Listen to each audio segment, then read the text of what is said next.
Hello friends, this is Dr. Chandni Maiya here. Welcomes you to my channel Dr. Chandni's Homeopathy. So आज हम शुरू करते हैं cardiovascular system. तो friends ये भी पिछले प्रेजेंटेशंस की तरह हमारा क्वेश्चन आंसर के फॉर्मेट में रहेगा, ठीक है। सबसे पहले हम देखेंगे 2 मार्क्स के क्वेश्चंस। इसमें हमने ओवरऑल 25 क्वेश्चंस लिए हुए हैं, देन 5 मार्क्स के क्वेश्चंस जिसमें भी हमने अप्रॉक्स 25 क्वेश्चंस लिए हैं, एंड उसके बाद 15 मार्क्स क्वेश्चन जिसको हम डिटेलिंग में देखेंगे। तो शुरू करते हैं। First is what is ECG. So what is ECG friends? A layman also know this.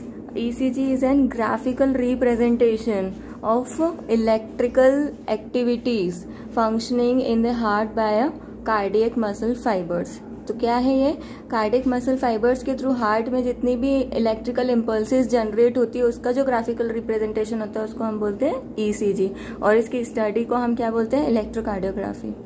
Second is what is pulse pressure. तो पल्स प्रेशर इज व्हाट, जैसे नॉर्मल हम ब्लड प्रेशर मेजर करते हैं सिस्टोलिक बाय डायस्टोलिक प्रेशर, तो वो systolic और diastolic के बीच का जो डिफरेंस है उसको हम बोलते हैं पल्स प्रेशर। जैसे कि नॉर्मल बीपी की रेंज होती है 120/80 mmHg, और 120 और 80 का डिफरेंस कितना होगा? 40 mmHg। तो 40 mmHg is what? It is a pulse pressure.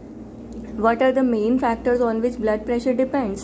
Blood pressure किन किन फैक्टर्स पे डिपेंड्स करता है? फर्स्ट इज कार्डियक आउटपुट, जितना आउटपुट होगा उतने ही प्रेशर के साथ रिलीज होगा। Then the peripheral resistance, then blood volume, total amount of blood कितना है, विस्कोसिटी ऑफ ब्लड क्योंकि थिक है थिन है, कंसिस्टेंसी कैसी है उस ब्लड की, इलास्टिसिटी ऑफ ब्लड वेसल्स क्योंकि इलास्टिसिटी अगर नहीं होगी प्रॉपर तो क्या होगा?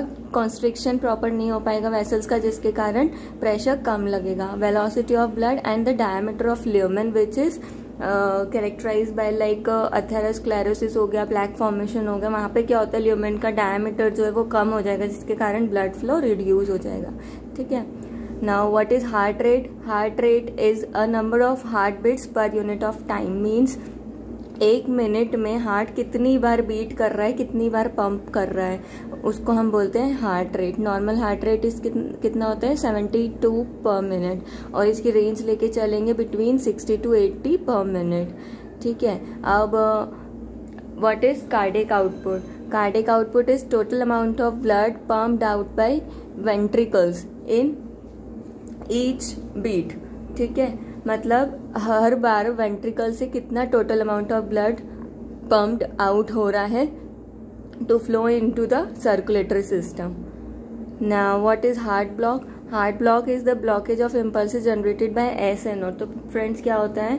हार्ट का जो स्ट्रक्चर होता है उसमें नोड्स प्रेजेंट होती है, S A node, AV node, Purkinje fibres, जिसमें क्या होता है? Electrical fibres, electrical impulses generate होती है थ्रू दीज फाइबर्स। अब फर्स्ट ओरिजिन कहाँ से होता है इन इलेक्ट्रिकल इम्पल्सेस का? एस ए नोड, जिसको हम पेस मेकर ऑफ हार्ट भी बोलते हैं।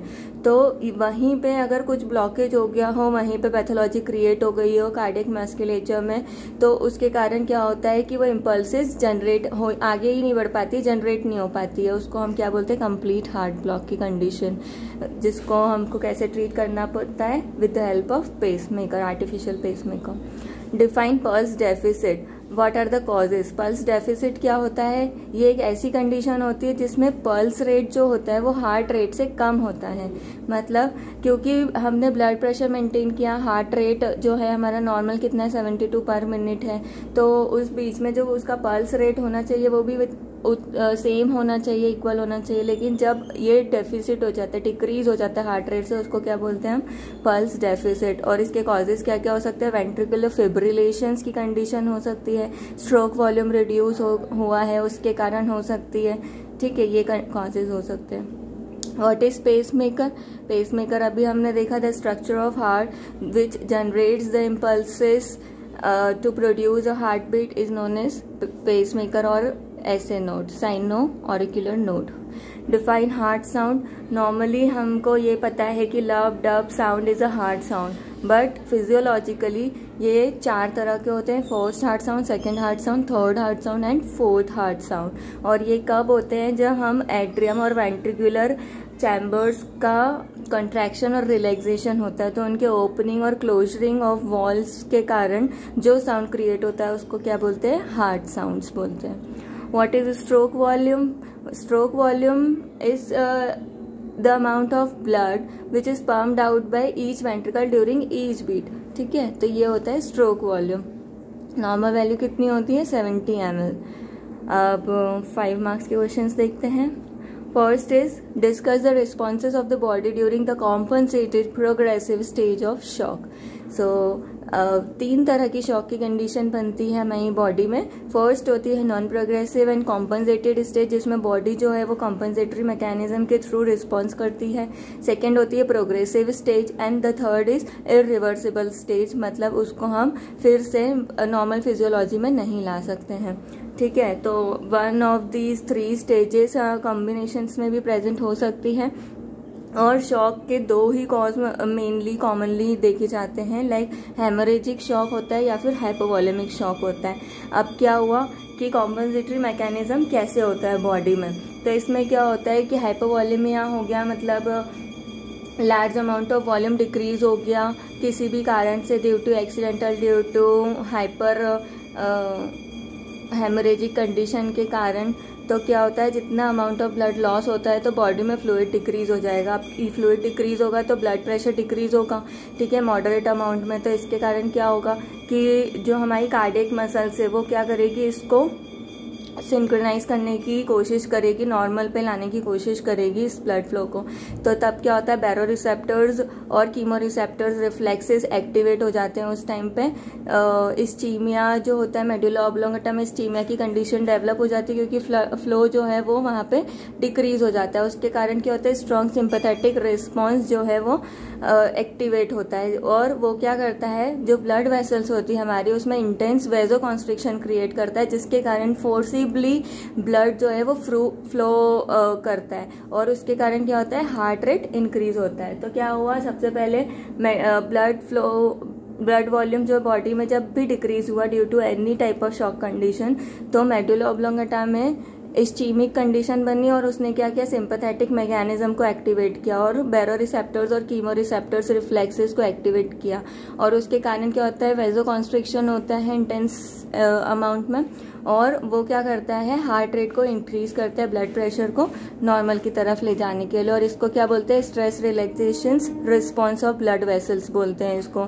और इसी के साथ ही किडनी भी इसको कॉम्पनसेट करने की कोशिश करती है, तो उसमें क्या होता है, रेनिन रिलीज होता है। अब रेनिन रिलीज होता है तो RAS सिस्टम जो है उसको एक्टिवेट करने के लिए, that is renin angiotensin aldosterone system को एक्टिवेट करता है वो।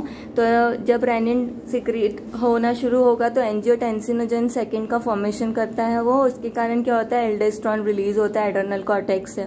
और जब एल्डोस्टेरोन रिलीज होता है तो उसका क्या फंक्शन होता है, वो सोडियम और वाटर कंटेंट को रिटेंशन के लिए यूजफुल होता है। ठीक है, तो वहां पे क्या होगा, फ्लूइड रिटेंशन होगा।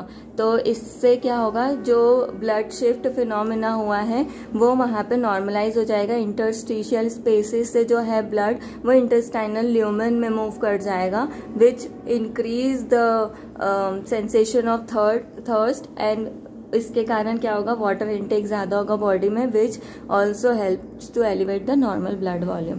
तो ये 3 तरह के बॉडी रिस्पॉन्सेज होते हैं in the compensatory type of shock. Now what is Frank Starling law of heart? Frank Starling law का नाम इसलिए दिया है क्योंकि उसको डिस्कवर करा था स्टार्लिंग्स ने। ठीक है, और ये लॉ क्या बताता है कि जो कार्डियक आउटपुट है वो सिंक्रोनाइज होना चाहिए वीनस रिटर्न के, मतलब जितना total amount of blood Venus capillaries के थ्रू, ब्लड वेसल्स के थ्रू हार्ट में जा रहा है, उतना ही वापस से पंप आउट होना चाहिए थ्रू द वेंट्रिकल्स, ठीक है, थ्रू द एओर्टा। तो ये जब सिंक्रोनाइज होता है इसको क्या बोलते हैं, Frank Starling's law. Now what are the causes of increase and decrease in contractility power? So contractility क्या होता है, ठीक है, contraction power of cardiac muscle fibres, तो उसके कारण क्या होता है, हमारा ब्लड प्रेशर मेंटेन्ड होता है। तो इसको इंक्रीज करने के लिए फैक्टर्स क्या क्या रिस्पॉन्सिबल होते हैं कि कैल्शियम लेवल प्रॉपर अमाउंट में, एडिक्वेट अमाउंट में होना चाहिए। जब हाई कैल्शियम लेवल होता है, ठीक है, कहाँ, कार्डियक मायोसाइट्स के साइटोसोल में, तो वो क्या करते हैं, एक्शन पोटेंशियल जनरेट करते रहते हैं। और इसके कुछ मैकेनिज्म्स हैं। First is sympathetic activation. इसमें क्या होता है, बीटा एड्रेनर्जिक एक्टिवेशन होता है, जिसके कारण कैटेकोलामाइंस का लेवल बढ़ता है बॉडी में, और ये सिंपैथेटिक नर्व्स को स्टिमुलेट करते हैं, और जिसके कारण क्या होता है, एडिनाइलेट साइक्लेज जो है CAMP पाथवे जनरेट करता है। और CAMP पाथवे क्या करता है, एक्टिवेट करता है प्रोटीन काइनेज एंजाइम्स को, और वो क्या करते हैं, जो रिस्टोर्ड एंडोप्लाज्मिक रेटिकुलम में जो कैल्शियम आयंस प्रेजेंट होते हैं उसको वो रिलीज करने में हेल्प करते हैं। ठीक है, तो ये होता है फर्स्ट मैकेनिज्म, सिंपैथेटिक एक्टिवेशन, जिसके कारण हम कैल्शियम लेवल को बॉडी में मेंटेन करके रखते हैं। Second is phosphorylating phospholamban mechanism. इसमें क्या होता है, ये कैल्शियम पंप्स को इनहिबिट कर देता है, जिसके कारण क्या होता है कि जो कैल्शियम है वो सार्कोप्लाज्मिक रेटिकुलम में मूव नहीं कर पाता है और ब्लड में ही प्रेजेंट होता है। Now third is sensitising troponin C to effect of calcium. Fourth is phosphorylating L type calcium channels. इसमें क्या होता है, जो भी L टाइप कैल्शियम चैनल्स होते हैं उसकी परमेबिलिटी को इंक्रीज करता है, जिसके कारण कैल्शियम जो है मायोसाइट्स में ज़्यादा से ज़्यादा मूव कर पाए to increase the contractility power of cardiac muscle fibers. Fifth is an abrupt increase in afterload and can cause a small increase in entropy. ठीक है, इसके कारण भी कैल्शियम लेवल हाई हो जाते हैं, which helps in increasing the contractility power. Sixth is the drug intake. Drugs like digitalis ये क्या करते हैं, सोडियम पोटेशियम पंप को इनहिबिट करते हैं और सोडियम एंड कैल्शियम पंप को एक्टिवेट करते हैं, जिसमें जो एक्स्ट्रा सोडियम एक्यूमुलेशन होता है इनसाइड द सेल वो क्या करता है, फिर कैल्शियम को इनसाइड मूव करने में हेल्प करता है। And this action will make it more difficult for calcium to leave the cell. Now last is increase the amount of calcium in sarcoplasm और इन T ट्यूब्यूल्स। जो T tubules है वहां पे calcium level को बढ़ाता है। Now decreasing contractility is done primarily through a decrease the influx of calcium। तो यहाँ पे क्या हो रहा है, हमको वहाँ पे इन्फ्लक्स रोकना था, वहाँ पे इन्फ्लक्स कैल्शियम का बढ़ाना था, अब यहाँ पे हमको कैल्शियम का इन्फ्लक्स रोकना है। तो फर्स्ट इज पैरासिम्पैथेटिक एक्टिवेशन, क्योंकि उसमें फर्स्ट था sympathetic activation of calcium channels. ठीक है, नाउ सेकेंड इज क्या होता है, हाइपर कैप्निया की कंडीशन, जिसमें कि कैल्शियम लेवल जो है वो ब्लड में बढ़ जाता है, एसिडोसिस की कंडीशन होता है विच क्रिएट्स एनॉक्सिया, और ये क्या करते हैं, सार्कोमेयर ब्रिजेस बना नहीं पाते, जिसके कारण मायोकार्डियल फेलियर हो जाता है। तो ये क्या करता है, कार्डियक मसल फाइबर्स की कॉन्ट्रैक्टिलिटी को डिक्रीज करता है। Then loss of parts of myocardium, किसी भी तरह की इंजरी या पैथोलॉजी के कारण वेंट्रिकुलर वॉल्स में कोई डिफेक्ट हो गया है तो वो कॉन्ट्रैक्ट नहीं कर पाएंगे और फोर्स डेवलप नहीं हो पाएगा। तो कुछ फैक्टर्स थे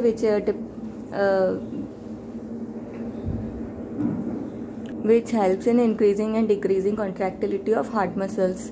Now, what is angina pectoris and myocardial infarction? So, angina pectoris commonly known as the pain in the chest और चेस्ट पेन। ठीक है, ये क्यों होता है, क्योंकि जैसे बॉडी में ब्लड फ्लो या ब्लड पंप करने के लिए हार्ट की ज़रूरत होती है, वैसे ही हार्ट की मसल्स को भी नीड होती है ऑक्सीजन की, प्रॉपर ब्लड फ्लो की, जिसको हार्ट मसल्स को हम क्या बोलते हैं, हार्ट वेसल्स को हम क्या बोलते हैं, कोरोनरी वेसल्स। ठीक है, कार्डियक मसल्स को एक्टिवेट करने के लिए पहले तो कोरोनरी वेसल्स में या कोरोनरी आर्टरीज में जो है वो proper amount of blood present होना चाहिए, ताकि कि वो, क्योंकि उनका फूड है, ठीक है, वो प्रॉपर उनको नहीं मिलेगा तो हार्ट भी प्रॉपर वर्क नहीं कर पाएगा। तो ये शुरू होता है यहाँ से। तो जब कोरोनरी वेसल्स में कोई पैथोलॉजी क्रिएट होती है, इस्चीमिया क्रिएट हो गया। इस्चीमिया क्या होता है? लैकिंग ऑफ ऑक्सीजन, ठीक है। तो जब ये क्रिएट हो जाता है कार्डियक मसल्स में तो क्या होता है? इम्बैलेंस हो जाता है मायोकार्डियल फ्लो का और मेटाबॉलिक डिमांड्स का। बॉडी की डिमांड्स बढ़ती जाएगी, लेकिन क्योंकि हार्ट मसल्स को ही प्रॉपर ऑक्सीजन नहीं मिल रही तो वो अपना काम नहीं कर पाएंगे प्रॉपर, तो वो कैसे पंप आउट करेंगे? तो इस चीज़ में जब बैलेंस क्रिएट करना होता है तो हम इसको ब्लड प्रेशर, हार्ट रेट, इन सब चीज़ों से, इन सब टर्मिनोलॉजी से मेजर करते हैं। लेकिन जब ये पैथोलॉजी क्रिएट हो जाती है, ठीक है, तो उसको हम क्या बोलते हैं? Ischaemic heart disease which is the common cause of angina pectoris and the myocardial infarction, ठीक है। तो कोरोनरी आर्टरी परफ्यूजन किस पे डिपेंड होता है? प्रेशर डिफरेंशियल पे between the ostia and the coronary sinus. और जब ये कोरोनरी ब्लड फ्लो रिड्यूस हो जाता है during the systole because of venturi effect of coronary orifices, तो ये क्या करता है? कॉम्प्रेशंस क्रिएट करता है इंट्रामस्कुलर आर्टरीज में ड्यूरिंग द वेंट्रिकुलर कॉन्ट्रैक्शन। इसलिए क्या क्या फैक्टर्स रिस्पॉन्सिबल होते हैं इसके लिए? Decrease aortic diastolic pressure, increase intraventricular pressure and myocardial contractions, coronary artery stenosis हो गया, फिक्स्ड कोरोनरी स्टेनोसिस हो गया, acute plaque changes like rupture और हेमरेजेस हो गए, कोरोनरी आर्टरी थ्रोम्बोसिस और वेजोकॉन्स्ट्रिक्शन की कंडीशन है, एओर्टिक वॉल्व स्टेनोसिस या एओर्टिक रिगर्जिटेशन हुआ, और इंक्रीज राइट एट्रियल प्रेशर हुआ। So angina is commonly known as a chest pain which causes due to pressure or squeezing, often due to not enough blood flow to the heart muscle as a result of obstruction of spasm of coronary artery, ठीक है। अब इस processing में angina की जब development progressive stages शुरू होती है तो उसमें क्या होता है? एरिथमिक कंडीशन होती है, ठीक है, हार्ट फेलियर की कंडीशन बनती है, कोरोनरी आर्टरी डिजीजेस को लीड कर जाता है, एथेरोस्क्लेरोटिक चेंजेस हो जाते हैं हार्ट में। So commonly it is described as triangulating feeling in the chest, ठीक है। Now what is atrial and ventricular fibrillations? Preload and after load. तो एट्रियल फिब्रिलेशन क्या होता है? एसिंक्रोनस कॉन्ट्रैक्शन, क्योंकि क्या होता है? 4 चैम्बर्स प्रेजेंट होते हैं हमारे हार्ट में, 2 atrial right and left and 2 ventricles that is right and left. अब जो एट्रियल कॉन्ट्रैक्शंस होता है वो सिंक्रोनाइज्ड वे में होता है, जो वेंट्रिकुलर कॉन्ट्रैक्शन होता है वो भी सिंक्रोनाइज होता है। लेकिन जब इसमें डेविएशन होता है और एसिंक्रोनस कॉन्ट्रैक्शंस होने लग जाते हैं बिटवीन द 2 एट्रियम, उसको हम क्या बोलते हैं? Atrial fibrillation which is caused due to contract irregularity, rheumatic heart diseases, myocardial infarction, hyperthyroidism, etc. और जब एसिंक्रोनस कॉन्ट्रैक्शंस होते हैं वेंट्रिकल्स में, उसको हम क्या बोलते हैं? Ventricular fibrillation which is cause due to pulmonary pathological diseases, ठीक है। अब वेंट्रिकुलर फिब्रिलेशंस के हमको साइंस क्या मिलते हैं? पल्स नहीं मिलती है, उसमें कॉन्शियसनेस की कंडीशन होती है, ठीक है। अब प्रीलोड और आफ्टर लोड क्या होता है? तो ये हमको वेंट्रिकुलर फाइब्रिलेशन में देखने को मिलता है। प्रीलोड क्या होता है? कार्डियक मसल्स में बिफोर कॉन्ट्रैक्शन जो टेंशन प्रेजेंट होता है उसको बोलते हैं प्रीलोड, और जब कॉन्ट्रैक्शन हो जाता है वेंट्रिकल्स में उसके बाद जो मसल फाइबर्स में टेंशन प्रेजेंट होता है उसको हम क्या बोलते हैं? After load. Now next is what is coronary blood flow and what are the factors that control the coronary blood flow? Coronary blood flow at rest कितना होता है? About 250 ml per minute. Coronary blood flow पता है? Cardiac muscle fibres को जो blood flow होता है via the coronary arteries, उसको हम बोलते हैं कोरोनरी ब्लड फ्लो। तो नॉर्मल रेंज कितनी होती है? 250 ml पर मिनट। और ड्यूरिंग एक्सरसाइज ये थोड़ा अमाउंट में बढ़ जाता है। हाई मेटाबॉलिक रेट जब इंक्रीज होता है तब 70 to 80% ऑक्सीजन जो है एक्सट्रैक्ट हो जाता है। और इसके फैक्टर्स इसमें क्या क्या रिस्पॉन्सिबल होते हैं विच controls this blood flow? Is cardiac output, mean aortic pressure, metabolic factors, potassium ions in low concentration, exercise, ठीक है। Now what is heart attack and atherosclerosis? तो ये टर्म बहुत सुनने को मिलती है हमको, एथेरोस्क्लेरोसिस। तो इसमें क्या होता है friends? Due to high level of cholesterol in the body, cholesterol और अदर फैटी मटेरियल्स का डिपोजिशंस होना शुरू हो जाते हैं ब्लड वेसल्स में, ठीक है, जिसके कारण क्या होता है? सब इंटीमल लेयर्स ऑफ वेसल्स को ये इन्वॉल्व कर लेता है, और यहाँ पे क्या होता है, एलिवेशन होने लगता है इंटीमल लेयर्स का, जिसके कारण ल्यूमेन जो है नैरो हो जाता है और ब्लड वेसल्स में ऑब्स्ट्रक्शन क्रिएट करता है। इस कंडीशन को हम बोलते हैं एथेरोस्क्लेरोसिस।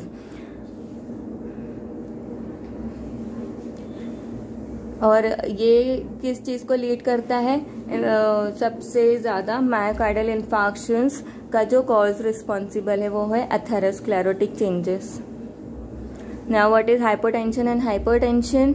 जैसे कि हमने नॉर्मल ब्लड प्रेशर मेंटेन किया है, कितना होता है 120/80 mmHg, तो हम सिस्टोलिक आर्टीरियल प्रेशर से इसको मेजर करते हैं। Below 100 mmHg is known as hypotension, क्योंकि कितना होना चाहिए सिस्टोलिक प्रेशर नॉर्मल 120 mmHg, और इसकी रेंज हम लेके चलते हैं 100 to 140 तक।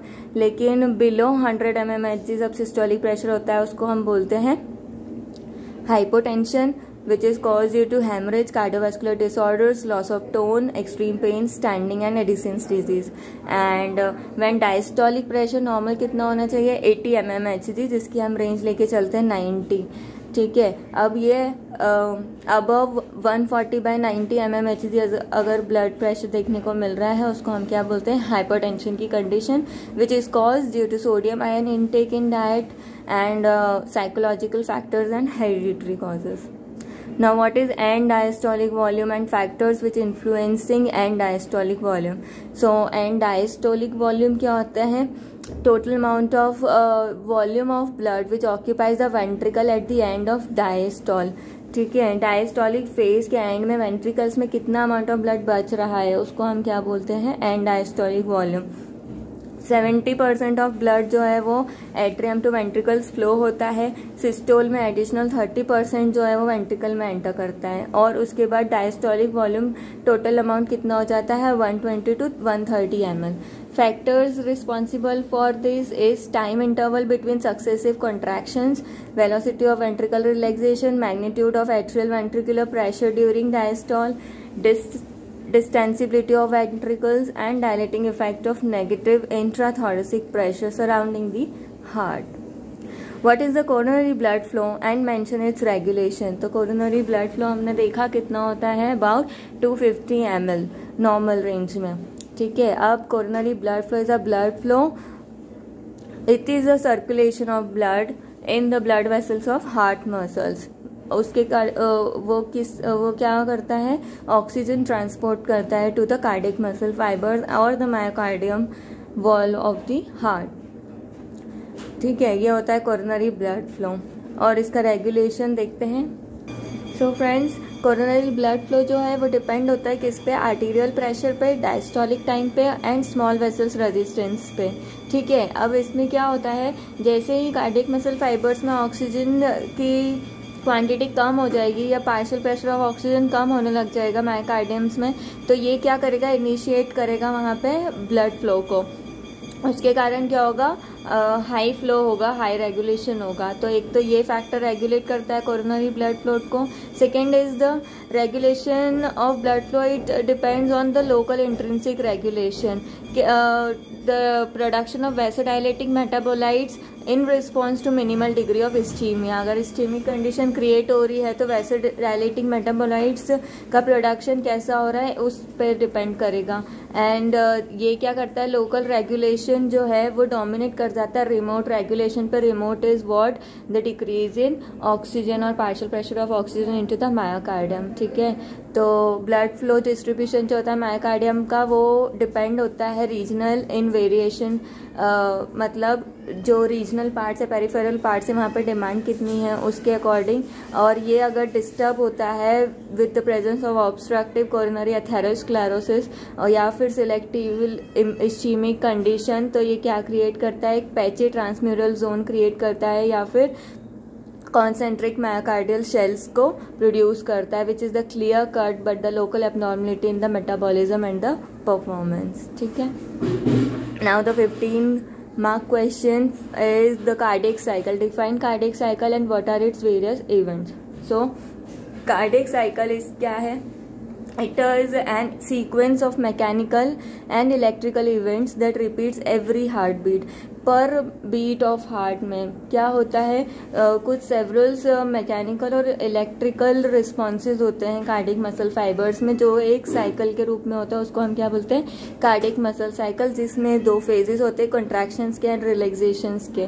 ठीक है, तो कॉन्ट्रैक्शंस को हम क्या बोलते हैं in terms of cardiac system में सिस्टोल बोलते हैं, और रिलैक्सेशन फेज को हम क्या बोलते हैं, डायस्टोलिक फेज बोलते हैं। अब जैसे कि हमने देखा था हार्ट है, उसमें 4 चैम्बर्स प्रेजेंट होते हैं, 2 एट्रियम एंड 2 वेंट्रिकल्स। तो दोनों एट्रियम में वेंट्रिकुलर में जब कंट्रैक्शन और रिलैक्सेशन की फेजेस होती हैं, उसको हम क्या बोलते हैं, कार्डियक साइकिल का कंप्लीट होना। ठीक है, तो इसमें जो हमने 4 हार्ट साउंड सुने थे वो 4 स्टेजेस होती है। First is inflow phase, second is isovolumetric contraction, then the outflow phase and the isovolumetric relaxation. तो इसके फेजेस ऑफ कार्डियक साइकिल हम देख लेते हैं। बिगिनिंग में क्या होता है, जब दोनों एट्रियम रिलैक्स्ड होते हैं, वेंट्रिकल्स रिलैक्स्ड होते हैं, उसको हम क्या बोलते हैं, डायस्टोल। ठीक है, सो यहाँ पे क्या होता है, जो ब्लड है वो क्या करता है, राइट एट्रियम में फिल्ड होता है वाया द सुपीरियर और inferior vena cava and the coronary sinus, और जो राइट एट्रियम में फिल होता है वो कैसे होता है, इन्फीरियर वेना केवा के through and the coronary sinus.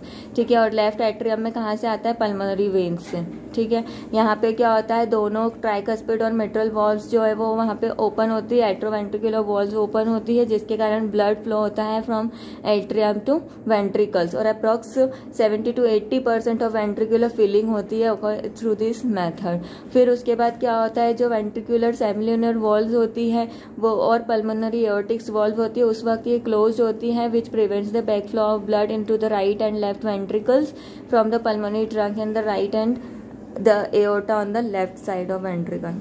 सो शुरू करते हैं। First is the atrial systole and atrial diastole. पहले हम एट्रियम का फिनोमेना समझेंगे।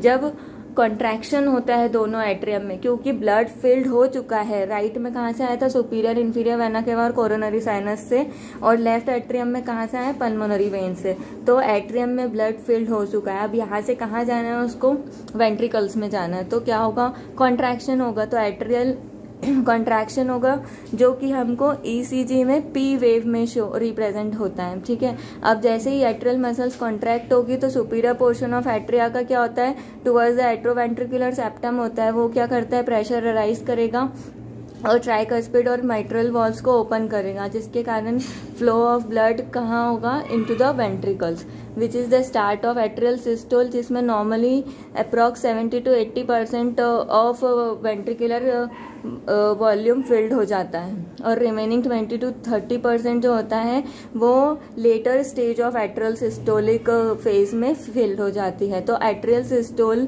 लास्ट करता है अप्रॉक्स 100 मिली/सेकेंड्स तक, और ये कैसे एंड होता है, by the origin of ventricular systole. जब वेंट्रिकल कॉन्ट्रैक्शन होना शुरू हो जाएगा तो एट्रियल सिस्टोल और डायस्टोलिक फेज जो है वो एंड हो जाएगी। ठीक है, now the second is ventricular systole. Second phase क्या होता है, जब वेंट्रिकुलर सिस्टोल का बिगनिंग होना शुरू होती है। ठीक है, मतलब वेंट्रिकुलर कॉन्ट्रैक्शन शुरू होगा, तो एट्रियल सिस्टोल हो गया, एट्रियल डायस्टोल हो गया, जिसमें क्या हो गया, 70 to 80 ml ऑफ ब्लड जो है वेंट्रिकल्स में फुलफिल्ड हो गया है। और उसके बाद में जो वेंट्रिकुलर सिस्टोल होना शुरू हुआ तो वो ईसीजी में कैसे रिप्रेजेंट होगा, बाय क्यूआरएस कॉम्प्लेक्स। ठीक है, और ये लास्ट करता है 270 मिली/सेकेंड तक। अब at the end of atrial systole क्या होता है, वेंट्रिकल्स में अप्रॉक्स 130 ml ब्लड प्रेजेंट होता है, जिसको हम लास्ट में क्या बोलते हैं, and diastolic volume. So initially जब वेंट्रिकल्स की मसल्स कॉन्ट्रैक्ट करती है तो वो थोड़ा सा प्रेशर अराइज होता है वेंट्रिकल्स में, लेकिन इतना इनफ प्रेशर नहीं होता है कि वो सेमिलुनर वॉल्स को ओपन कर पाए। लेकिन धीरे धीरे जब प्रेशर अराइज होता रहता है, ठीक है, तो वो कब सेमिलुनर वॉल्स के थ्रू ब्लड फ्लो होगा टू द एओर्टा और पल्मोनरी आर्टरीज में, जब वो एट्रियल प्रेशर से हाई हो जाएगा तब। लेकिन एट्रियल अपने एट्रियम्स जो है वो कहाँ है, रेस्टिंग फेज में है, डायस्टोलिक स्टेज में है, और यहाँ वेंट्रिकल्स में धीरे धीरे प्रेशर अराइज हो रहा है। ठीक है, तो ये क्या कंडीशन हो गई यहाँ पे कि वेंट्रिकल्स का जो वॉल्यूम ऑफ ब्लड रहेगा वेंट्रिकल्स में वो रिमेन कांस्टेंट रहेगा through out this early phase of systole in the ventricles, और इसको क्या बोलते हैं हम, initial phase of ventricular systole, जहाँ पे प्रेशर जो है वो एट्रियल से ज़्यादा नहीं हो रहा है और यहाँ पे सेमिलुनर वॉल्स भी ओपन नहीं हुई है, लेकिन पूरा टोटल अमाउंट ऑफ ब्लड कहाँ प्रेजेंट है, वेंट्रिकल्स में। ठीक है, फिर जब second phase of ventricular systole होता है जिसमें वेंट्रिकुलर इजेक्शन होता है, क्योंकि प्रेशर इतना हाई हो जाता है इनफ कि वो क्या करता है, फिर ब्लड फ्लो करने में हेल्प करता है या फिर सेमिलुनर वॉल्स को ओपन करने में रिस्पॉन्सिबल होता है। तो यहाँ पे क्या होगा, एट्रियल मसल से ज़्यादा वेंट्रिकल्स में प्रेशर अराइज हो जाएगा और वो वेंट्रिकुलर मसल्स कॉन्ट्रैक्ट कर जाएगी विद द प्रेशर, जिसके कारण सेमिलुनर वॉल्स ओपन हो जाएगी और जो ब्लड फ्लो होगा वो कहाँ होगा, पल्मोनरी ट्रंक में through the right ventricle and aorta में थ्रू द लेफ्ट वेंट्रिकल। अब यहाँ पे ब्लड जो है वो पम्प्ड आउट हो चुका है फ्रॉम द हार्ट, ठीक है, विच कॉज द पल्मोनरी और एओर्टिक सेमिलुनर वॉल्स ओपन। अब यहाँ पे प्रेशर जनरेट होगा कहाँ, by the left ventricle. It will be appreciably greater than the pressure generated in the right ventricle. क्यों? क्योंकि एओर्टा है वो वहाँ से हमको ज़्यादा ब्लड फ्लो करना है और ज़्यादा इंटेंसिटी के साथ करना है, क्योंकि वहाँ से ब्लड जो है वो पेरिफेरल पार्ट्स में जाएगा। ठीक है, तो लेफ्ट वेंट्रिकल का प्रेशर जो है वो ज़्यादा होना चाहिए। अब यहाँ से जो अमाउंट ऑफ ब्लड वेंट्रिकल से पम्प्ड आउट हो रहा है ड्यूरिंग ईच बीट, उसको हम क्या बोलते हैं, स्ट्रोक वॉल्यूम। नॉर्मल रेंज कितनी होती है, 70 to 80 ml, ठीक है, जो कि पर मिनट ये होता है। वेंट्रिकुलर सिस्टोल जो एंड डायस्टोलिक वॉल्यूम से शुरू हुआ था, एंड डायस्टोलिक वॉल्यूम कितना था, 130 ml ऑफ ब्लड, और ये एंड हुआ है 70 to 80 ml ऑफ ब्लड में विद द स्ट्रोक वॉल्यूम। तो रिमेनिंग ब्लड कितना है अभी, 50 to 60 अप्रॉक्स ब्लड प्रेजेंट है following the contraction which is known as the end systolic volume. Now the third is ventricular diastolic phase, जहाँ पे ventricles relax होंगे। अब क्योंकि ब्लड वहाँ से पम्प्ड आउट हो चुका है तो वहाँ पे रीपोलराइजेशन होगा वेंट्रिकल्स का, जो कि हमको ईसीजी में टी वेव के थ्रू रिप्रेजेंट होता है। यहाँ पे क्या होगा, वेंट्रिकुलर रिलैक्सेशन होगा विच लास्ट अप्रोक्सीमेटली 430 मिली पर सेकेंड। अर्ली फेज में क्या होता है, वेंट्रिकुलर मसल रिलैक्स करेगी, प्रेशर जो है ब्लड का वो धीरे धीरे फॉल डाउन होने शुरू हो जाएगा, और इतना ज़्यादा प्रेशर फॉल डाउन हो जाएगा लाइक पल्मोनरी ट्रंक और एओर्टा से वापस से बैक फ्लो ना हो ब्लड का। इसीलिए क्या होता है, सेमिलुनर वॉल्स जो होती है वो इसको प्रिवेंट करती है और वो ओपन हो क्लोज हो जाती है। ठीक है, so since the atrioventricular valve remains close at this point, यहाँ पे दोनों रिलैक्सिव फेज में है एंड यहाँ पे कोई वॉल्यूम में चेंज नहीं हो रहा है, इसीलिए हम इसको क्या बोलते हैं, आइसोवॉल्यूमेट्रिक वेंट्रिकुलर रिलैक्सेशन फेज। ठीक है, और ये second phase of ventricular diastole है, जिसमें लेट वेंट्रिकुलर डायस्टोल में क्या होता है, ventricular muscles enough relaxed phase में होती है, प्रेशर ऑफ ब्लड जो है वो वेंट्रिकल्स का बहुत ड्रॉप हो जाता है और इतना ज़्यादा हो जाता है कि एट्रियल का प्रेशर इंक्रीज हो जाता है, और उसके कारण क्या होता है, ब्लड फ्लो होता है from the atrium to the ventricles and which is responsible for opening of tricuspid and mitral valve. और ये हमारा फर्स्ट फेज ऑफ साइकिल आ गया, जिसमें एट्रियल, सिस्टोल और डायस्टोल की कंडीशंस फिर से शुरू होती है। तो ये एक साइकिल कंप्लीट होती है, इसको हम क्या बोलते हैं, द कार्डियक साइकिल, और ये 0.8 मिली सेकेंड की होती है। एंड नॉर्मल सिंपलेस्ट और डायग्नोस्टिक टेक्निक हम जो अपना हार्ट साउंड मेजर करने का देखते हैं, जिसमें नॉर्मल हार्ट साउंड होते हैं S1 एंड S2। S1 कब होता है, जब एट्रोवेंट्रिकुलर वॉल्व्स जो होती है वो क्लोज होती है during the ventricular contraction phase में, उसको हम बोलते हैं lub sound which is known as first heart sound. And the second जहाँ पे क्लोजिंग होती है सेमिलुनर वॉल्व्स की, ठीक है, during the ventricular diastolic phase, उसको हम बोलते हैं डब साउंड। दोनों ही केसेस में क्या हो रहा है, वॉल्व क्लोज हो रही है। ठीक है, the opening within the atrioventricular septum guarded by the valve will become reduce and the blood flow through the opening will become more turbulent until the valves are fully close. ठीक है, उसको हम बोलेंगे third heart sound, जो कि लेकिन third heart sound normal healthy individuals में rarely सुनने को मिलता है। It may be the sound of blood flow into the atria or the blood sloshing back and the fourth ventricle. ये हमको एथलीट्स में, प्रेग्नेंट वुमेन्स में और सम यूथ्स में सुनने को मिलता है। और अगर हम लेटर इन लाइफ में हार्ट साउंड सुनते हैं तो S4 हार्ट साउंड भी मिलता है हमको, which is diagnostic of congestive heart failure warranting further test. और लेटर स्टेजेस में जब S3 और S4 साउंड हमको साथ में सुनने को मिलते हैं तो उस कॉम्बिनेशन को हम क्या बोलते हैं, S7 sound, which is like a Tennessee gallop, which is similar sound produce by a galloping horse with a different guide. तो ये है friends cardiac cycle, and this is all for today's topic. Thanks for watching.